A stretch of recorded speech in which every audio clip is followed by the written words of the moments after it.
เดี๋ยวมาเที่ยวSmith Rock อยู่Oregon หนาวเติบไหม Smith Rock งามที่ Smith Rock สัญญาณขึ้นไปถึงพุ่น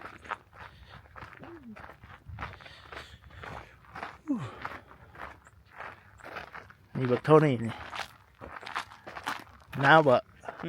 บ่หนาวหรอกฮะ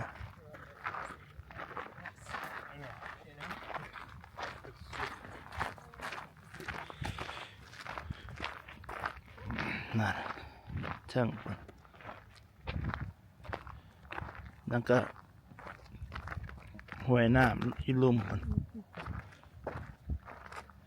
ก็เบสิสัญญาณขึ้นไปเจาะอีไปถึงพุ่นแล้วลงข้ามฝากนะประมาณ3 ไมล์ครึ่ง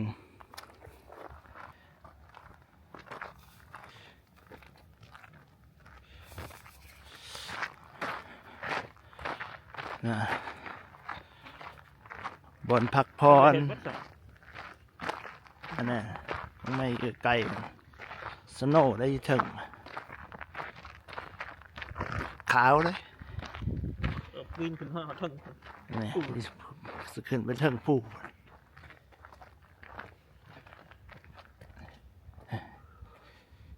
นี่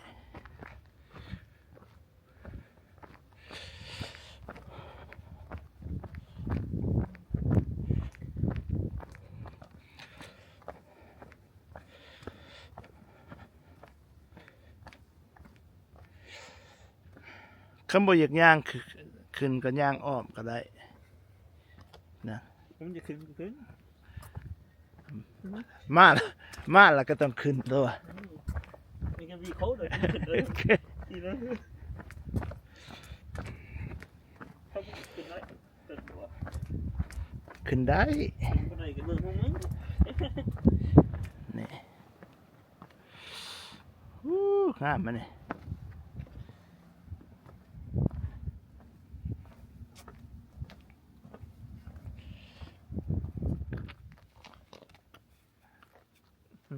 ดีแฟนรับยินว่าบอลอะไรเห็นบ่นี่ฮอดลุ่มล่ะจังนั้นก็ปีนขึ้นไปเทิงผลปีนขึ้นไป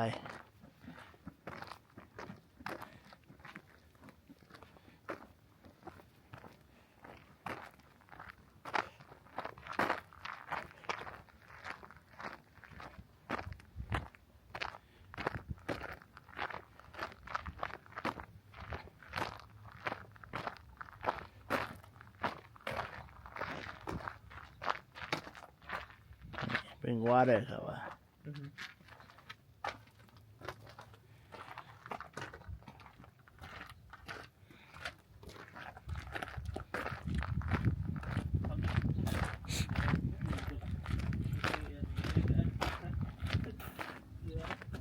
เท่านี้มันหนาวแห้งแค่นี้ก็หนาวว้าวใส่รองเท้าใส่รองเท้าซองหนาวแห้งตีนนะ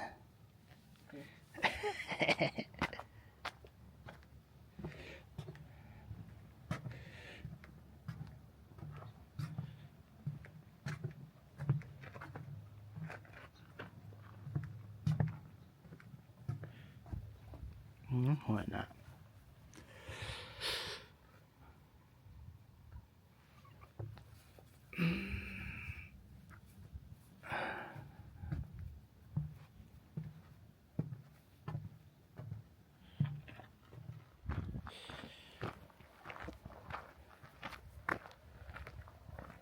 อันนี้เป็นหูแล้วคือทำ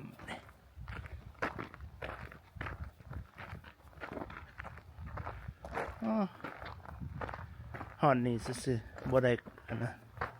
เขาไปกับบ่ได้เลิกปานใดดอก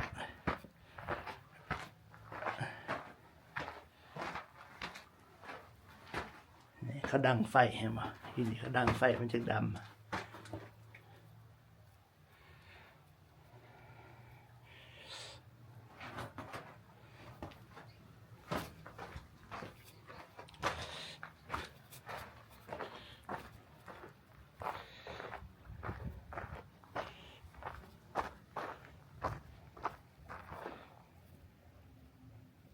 ไปต่อไปปีนขึ้นไปเทิงพุ่นเห็นบ่กำลังย่างขึ้นนี่ย่างขึ้นไปต่อ ขี่หินเขาได้ เท่านี้ก็มีทอดตะเกิบเห็นบ่ มาขี่หินเขาได้ ขี้เขาไปย่างต่อ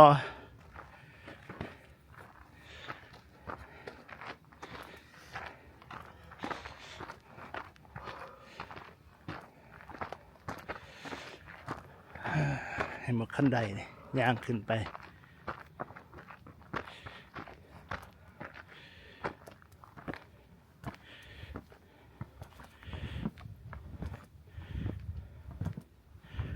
โอ้ขึ้นขั้นใดเก็บผาวะ ขึ้นขั้นใดเก็บผา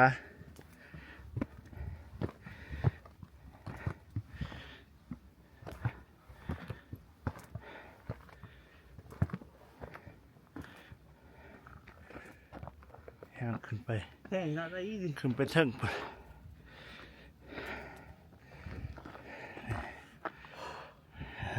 เมื่อยบ่ย่างขึ้นผู้เลยสั้นบ่สั้นเห็นบ่ย่างขึ้นไปเทิง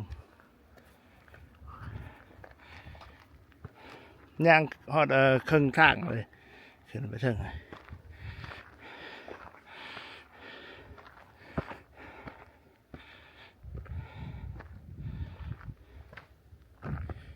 กำลังสัญญางขึ้นอีกตื้มขึ้นขั้นใด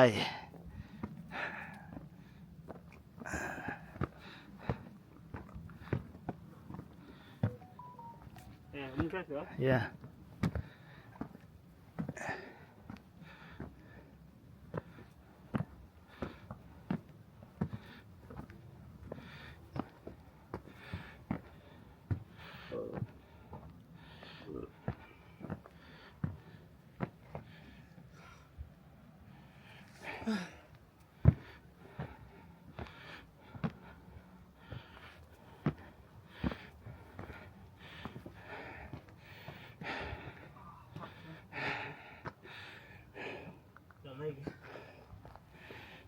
นี่ปากกระโซ่ของพี่ Yeah. Little sore. ซิกไหม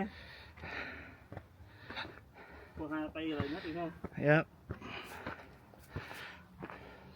Let's keep going ใกล้จะฮอดแล้วล่ะ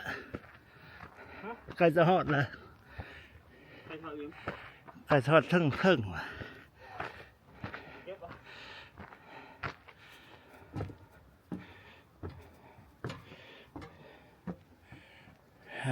นี่ มันหนาวแห้งอันนี้ใบใหม่กกใหม่มีไอสโนว์ขาววัดนี่นี่ขาววัดเห็นขาวมีแต่ขาวไอสโนว์วัดได้นี่ขาวสั้นก็สั้น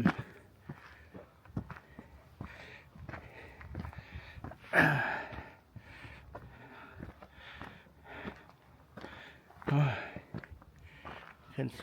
ใกล้จะขึ้นเทิงละ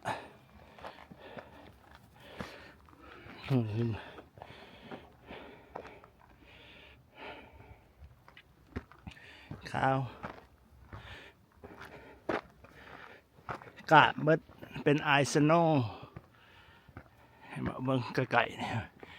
เห็นบ่ขาวเบิดเนี่ย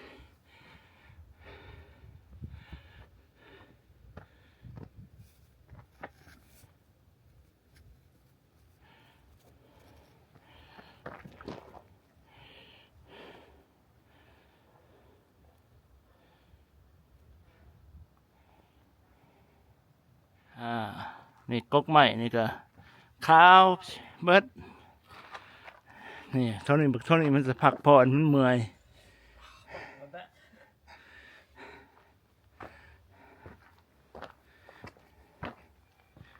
ยุบขี้ดินนี่ก็เป็นสโนว์นี่กาบเบิด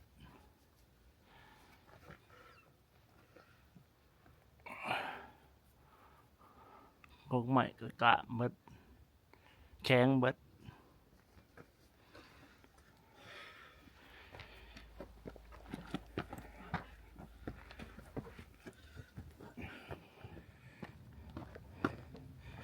ขึ้นหอดเทิงสินี่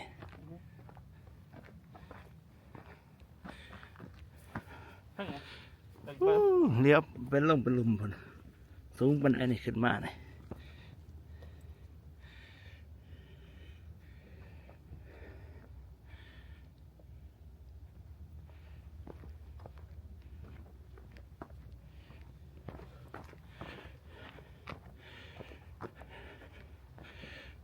ขึ้นไปจอมเทิงไปเบิ่ง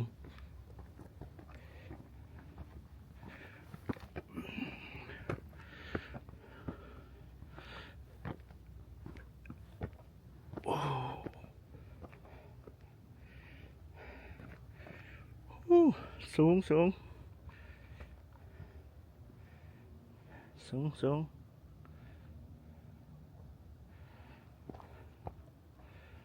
เดี๋ยวลงเป็นลุมพุ่นมา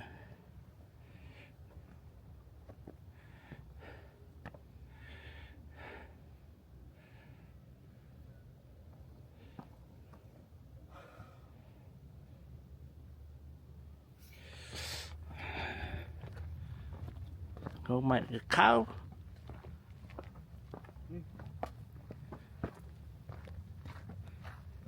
เบิ่งแผนที่ก่อน ไปทางใด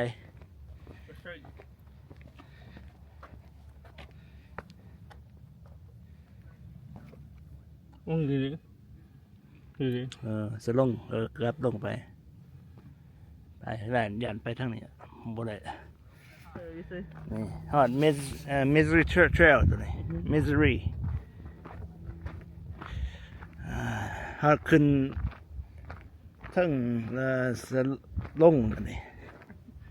หนาวได้นี่เป็นคือน้ำกอดนี่ขาวเบิดนี่เขาไว้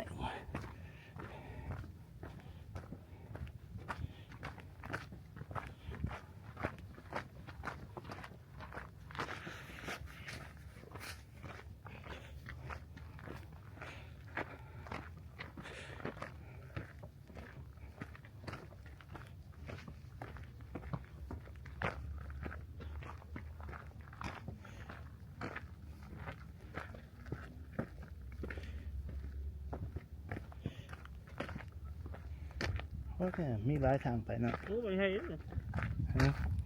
มีแต่ปล่อยเขา ขาว ไอ้ฝ่ายแบบเลยเด้เขาไม่ลมดีเนาะ เฮียพัดลมนี่ก็หนาวเอามา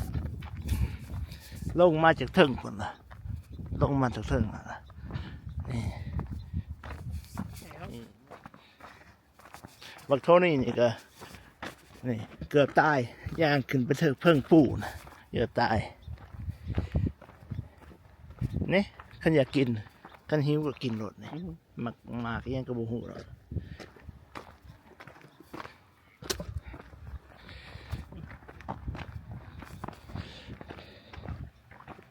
เอ้าเป็ดหลายหน่อยแถวนี่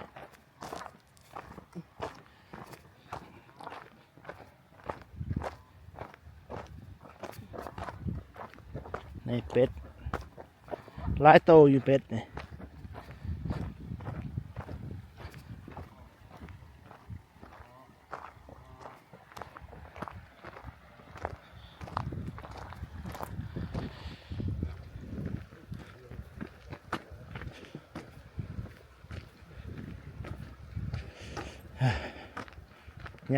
ยางแคมน้ำนะห่วย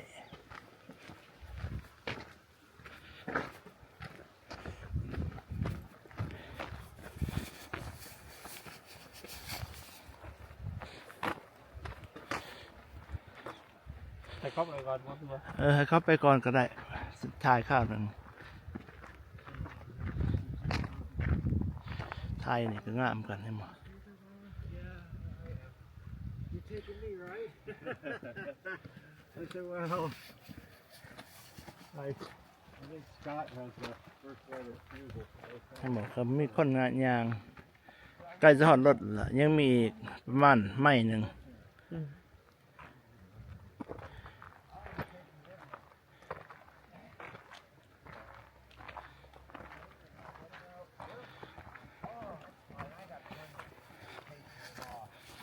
นะสะภาคพ่อกับแม่มาย่างเล่นแถวนี้ ง่ายงามได้ดิ งามบ่ได้ปีนขึ้นไปเชิงพุ่น หนาวก็หนาวเหมือนเออ หนาว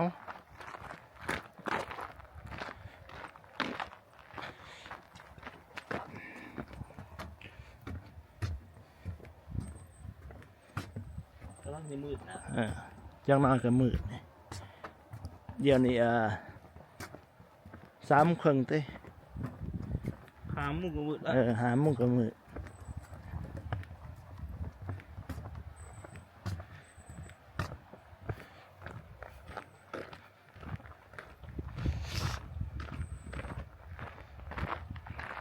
คนก็บ่หลายปานใด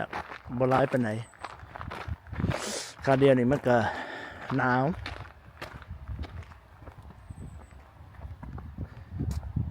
ครับเป็นวันธรรมดาวันประหัส ครับเราทำมันเนาะ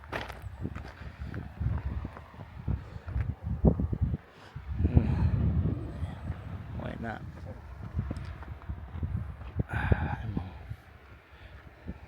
ไม่ใช่บอกกับน้องน้ำมาอะไรเนาะ นี่ก็มีคนอยู่ แล้วก็ย่างกันย่างเอ็กซ์ไซส์เบิ่งวิวธรรมศาสตร์